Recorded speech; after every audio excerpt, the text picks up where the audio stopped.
Yo, what is up guys? It is Samool back again with another Epic 7 video for you guys today. Today we're going to be talking about the two artifacts that are actually getting nerfed in Epic 7. Now this change kind of came out of left field. No one really expected this because these artifacts aren't really that broken. But as you see on your screen here, on February 16th, we're going to have a recall for the two artifacts, Crimson Seed and Timeless Anchor. These artifacts are going to be quote-unquote nerfed. Now, they're not really nerfs per se, but they are getting changed. And in my opinion, and I think most of you guys will agree if you guys play a lot of PvP, these artifacts are getting nerfed pretty heavily, honestly. So you're going to see, after the 2/16 update, so that is February 16th, we have a few weeks left, you're going to see that Crimson Seed and Timeless Anchor are going to be changed.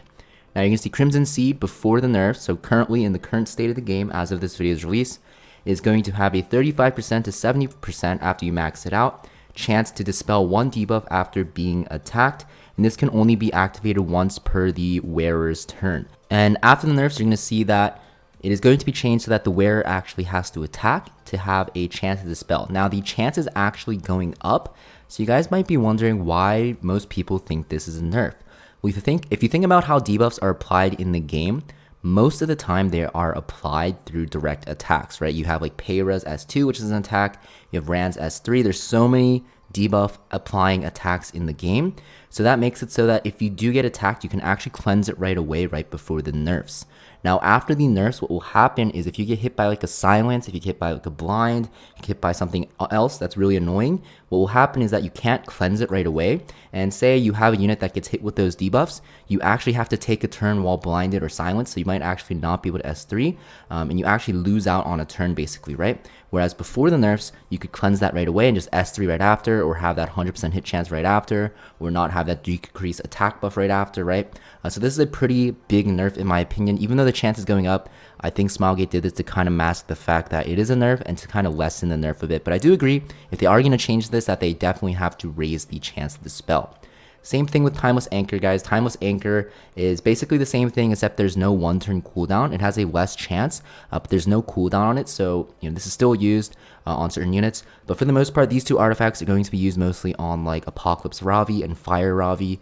Outside of those units, you don't really use them on any units except like Dark Corvus. There might be some other very niche units that use it, but for the most part, those three units will be using it for the majority of the hero population. So the thing is, those three units are kind of getting nerfed a bit, and honestly, people didn't really use Crimson Seed and Timeless Anchors like a lot, right? On like Apocalypse Ravi, probably the best unit out of those three units that I mentioned. You didn't really use it on her as much. You used her on like Proof of Valor. So it's kind of weird that they nerfed this because there's so many debuffs in the current meta. So it's really just going to make like debuff heavy units even stronger, right? We have like ML Ray getting buffed, and he has so many debuffs. Like, I don't know why you would buff a unit that's very, very good at debuffing and then nerf the counters to it. I think they're really trying to make ML Ray super strong. Even like any other cleave openers, you have like Payra, even Conquerlius, even though she doesn't attack with her S3, the new Shepherd Jenna, you have Ran and stuff like that, and even like Bellion. Like, there's so many debuffs, and the fact that you're removing some counterplay to those debuff heavy units is kind of weird. So I don't really agree with these nerfs. I don't think it was really necessary. Honestly, you should have just not nerfed it and honestly waited till after a few weeks of ML Ray testing and seeing if debuffs become out of hand. But this is Smilegate's game after all, and they decided to do this. You're going to see that this recall will happen from the 16th of February when the nerf happens until the 2nd of March. And when you recall this, basically you get everything back that you've invested into those artifacts. Obviously, you'll have to give up that artifact, but you'll get all the artifact charms you use, you'll get all the gold, you'll also get the Wisdom's Gazes, which you spent for the Crimson Seed artifact in Halls of Trial. And for Timeless Anchor, the same thing, except you don't get the Halls of Trial currency back, Wisdom's Gaze, obviously, because you didn't spend it there. So yeah, all in all, pretty weird nerf in my opinion.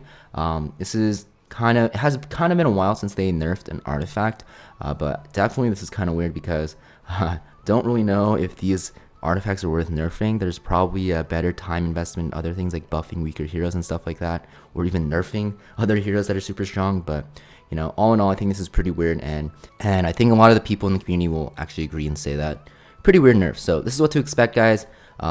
these artifacts will definitely not be good anymore. If you're running your APOC Ravi on Crimson Seed, or Ravi and Dark Corvus on Crimson Seed or Timeless Anchor, you might want to switch them off of it, because honestly it kind of defeats the purpose, because you kind of wanted to dispel the debuffs after being attacked rather than having to attack. You were kind of forced into a counter attack set build with this, which is not really what you want to do. So that being said, pretty much it for this video. Just wanted to talk about the nerfs real quick. I know I haven't been posting lately, but I did have food poisoning, so I will be back, and streams will be going out soon because I just got my new setup set up. So keep your eyes out for that. I'll be streaming on YouTube, so hopefully I can see you guys there. Thanks for watching, guys, and I'll see you guys next time. Peace.